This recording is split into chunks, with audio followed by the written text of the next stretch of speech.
वैसे तो इंसान को जानने के लिए पूरी जिंदगी भी कम है, लेकिन एक ही मुलाकात में किसी को जज करने वाले को मैं भी बड़ा सीरियसली जज करता हूँ।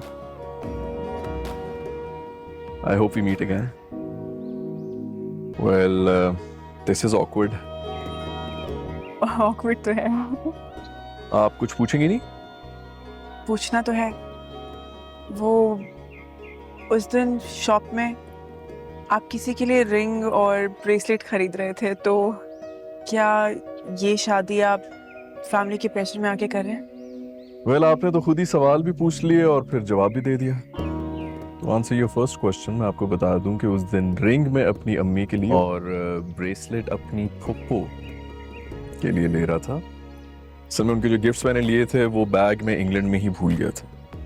और जहां तक आपका दूसरा सवाल है, तो मैं शादी को एक बहुत बड़ी कमिटमेंट समझता हूँ, और किसी के प्रेशर में आके ऐसी कमिटमेंट पे पड़ने वाले को बुझते। आप क्या सोचती हैं रिलेशनशिप्स के बारे में? ऑनेस्टली मैंने कभी सोचा ही नहीं। जिस तरीके की हमारे यहाँ शादियाँ होती हैं तो सोचने का दिल भी नहीं किया। You mean arranged marriages? Not really. अब ज़रूरी नहीं है लव हो या अरेंज, लेकिन रिश्ता पक्का होने के बाद सबसे पहली बात लेन देन की ही की जाती है। Sorry but please don't mind. जहेज या लड़की के घर वालों से कुछ भी लेने वालों को मैं सीरियसली जज करती हूँ।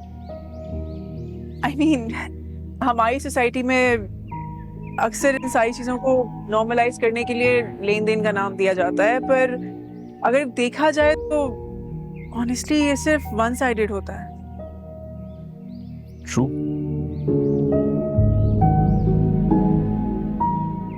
तो आपका क्या ख्याल है इस बारे में?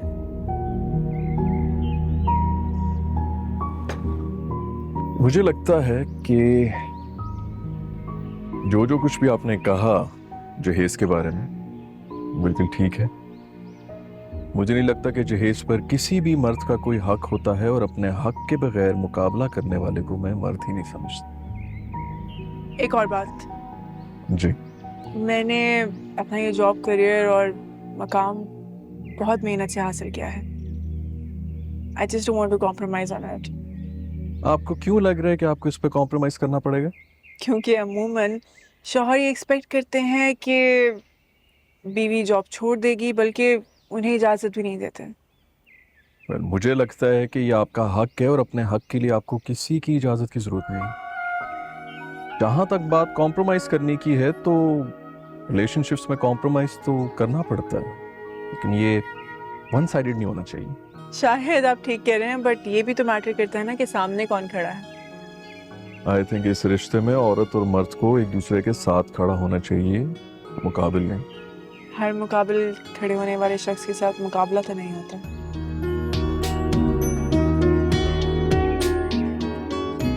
खैर, आपने कुछ नहीं पूछना?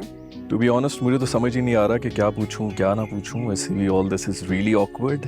आजकल तो एक जॉब के लिए भी 3-3 बार इंटरव्यूज देने पड़ते हैं, तो 15 मिनट की एक मुलाकात के अंदर इतना बड़ा फैसला ले लेना आसान तो नहीं है। तो फिर आपने अरेंज मैरिज को क्यों चूज किया? लव मैरिजेस भी तो सेम चीज ही होती हैं। इंसान इश्क में अंधा हो जाता है और बिनाई ठोकर खा कर ही आती है। अच्छा, तो ऐसा आपका ख्याल है या फिर पर्सनल एक्सपीरियंस? कभी कभी औरों के एक्सपीरियंसेस से भी सीख लेना चाहिए, काफी वक्त बच जाता है आप। वैसे तो इंसान को जानने के लिए पूरी जिंदगी भी कम है, लेकिन एक ही मुलाकात में किसी को जज करने वाले को मैं भी बड़ा सीरियसली जज करता हूँ। I hope we meet again. चलता हूँ।